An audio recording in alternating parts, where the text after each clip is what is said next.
ककरी भइल बा कमरिया लपा के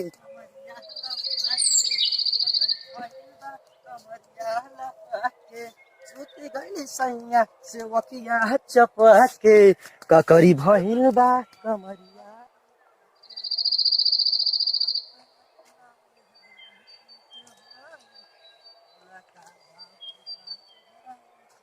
उधर अच्छा जा रहा है यहाँ आवाज है ये सरवा गंदगी अच्छा हो बदबू गाँव देखा था कितना कहाँ सारे करत है आउ ठकुरइये वाले आवत है ना। अच्छा अब जाए दे उन्हें के मुहे लागे।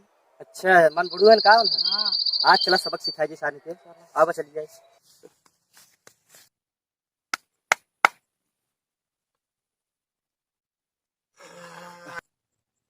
जहिया से चढ़ल बाटे चैत के महीना चैन सुते नहीं घरवा बला मए को दिना डाबी डाबी तकिया भी दूर जाला ने चाम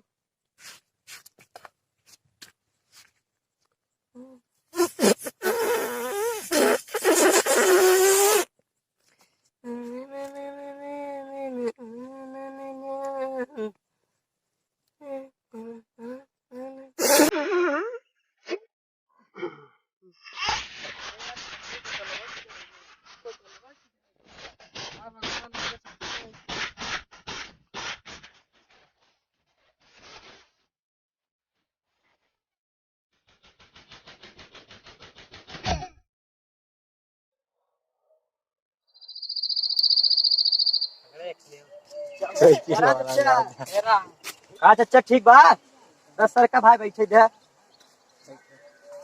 और कैसे बात है। अरे ये वही आई लड़की आओ चला देख जाए के है चला सारे की कहाँ जाता है आओ चला देख जाए सारे कहाँ गवा चला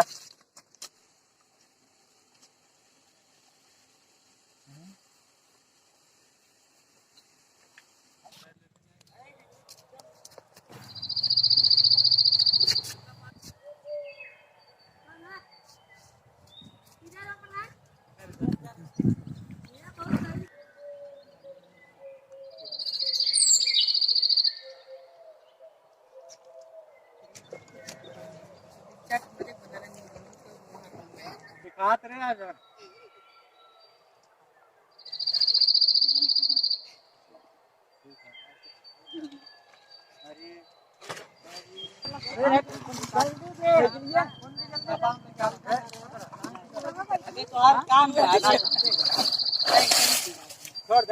ये छैबर तो बहुत बढ़िया सब सिखाया बिहार आरी वगैरह तो है।